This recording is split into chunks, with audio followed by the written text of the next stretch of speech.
Hola, soy Laura y hoy vamos a hablar de la retórica, empezando con un poco la teoría de la metáfora de Aristóteles y luego ya nos adentraremos en el contenido retórico en sí. Empecemos.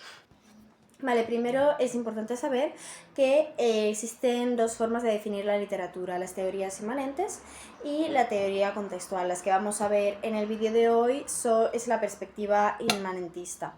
Vale, empezamos con la teoría de la metáfora de Aristóteles. Esta teoría ofreció en su época un nuevo término para llenar un vacío semántico en griego, que es la metáfora. Metáfora está compuesto por meta y fero y significa traslado, transferencia. Sin embargo, posteriormente, las metáforas que sirven para llenar vacíos semánticos, lagunas semánticas, se denominan catacresis.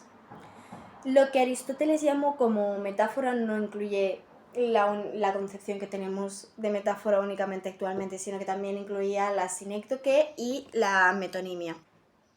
En tiempos de Aristóteles, poética y retórica eran disciplinas separadas, pero actualmente esto ya no es así. ¿Y qué diferencias había entre una y otra? Tenemos diferencias en dos aspectos fundamentales, en su finalidad y en su objeto de estudio. Empezando por su finalidad, la poética tiene como objetivo el estudio de la representación de la realidad, de la mímesis, concepto que ya hemos visto en vídeos anteriores, que busca un efecto estético y emocional, la catarsis, mientras que la poética tiene como objetivo la persuasión de un auditorio. Por otro lado, en cuanto al objeto, la poética se ocupa de la estructura de las obras literarias, de la trama, los personajes, el género, y estudia sobre todo la construcción del texto, mientras que la retórica se ocupa de las técnicas de elaboración de un discurso eficaz, las formas de argumentación y los tipos de discurso. Vamos a ver ahora una breve historia del nacimiento de la retórica. Nace en Sicilia en torno al 485 a.C. a raíz de un reparto arbitrario de tierras por un tirano en Siracusa. Cuando se recupera la democracia, los ciudadanos tratan de reclamar de vuelta sus tierras, por lo que forman jurados que tienen que ser persuadidos.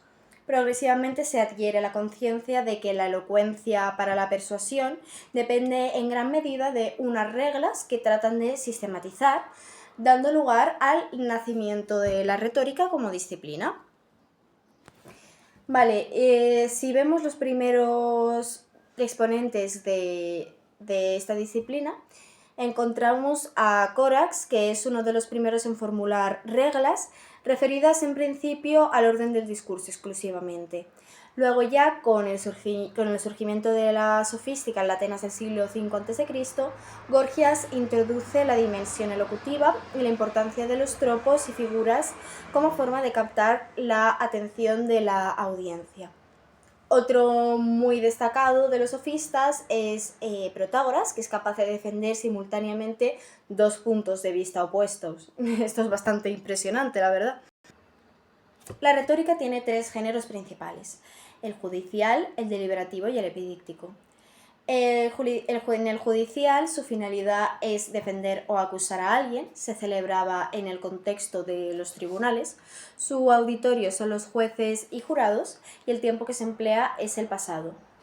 En el género deliberativo, su finalidad es aconsejar sobre un asunto en una toma de decisiones, se celebraba en el contexto del foro político, el auditorio era la asamblea de ciudadanos y el tiempo utilizado era el futuro. Luego tenemos el género epidíctico, del cual destacamos las catilinarias de Cicerón, y su finalidad era alabar o reprobar a alguien. Se realizaban en el foro público, el auditorio era un público abierto y el tiempo empleado era el presente. ¿Cuáles eran los procedimientos y facultades del orador? Vale, pues en primer lugar tenemos la invención, que era la parte de la retórica, que se trata de la búsqueda de los argumentos y los contenidos y la preparación de las partes del discurso. Luego tenemos la disposición, que es la organización del material en una estructura argumentativa concreta. Si en la inventio, hemos dicho qué tipo de argumentos hay, en la disposición decidimos de qué forma los ordenamos. La estructura puede ser increscendo, empieza flojito y va a más, o descendente, empieza muy fuerte y va a menos. Luego tenemos la locución, que es la elección del léxico adecuado, la formulación verbal concreta, el modo. Aquí se incluye el estilo, las figuras, los tropos, la elección léxica, básicamente la ornamentación del discurso, lo que se conoce como ornatus. Luego la memoria son los mecanismos, las estrategias que debían servir para memorizar un discurso y reproducirlo de modo preciso, ya que no improvisaban nada, lo reproducían de memoria exactamente. Luego tenemos la pronunciación, que es la ejecución oral, la forma de representarse ante la audiencia, y aquí también entraban en juego la vestimenta, la entonación, los gestos, el ritmo. Todos estos procedimientos forman parte de la retórica como disciplina, y quien dominaba todos estos aspectos era considerado un gran orador. Vale, si vemos la lengua literaria y su relación con la retórica, podemos señalar que progresivamente la retórica se fue identificando con el ars benediciendi o el benediciente scientia. Es decir, se va identificando progresivamente con una de las partes que hemos señalado de la retórica, que es la locutio, que como hemos dicho era la elección del léxico adecuado. Esto ya se puede ver en autores romanos como Cicerón y Quintiliano, pero especialmente a partir de ellos.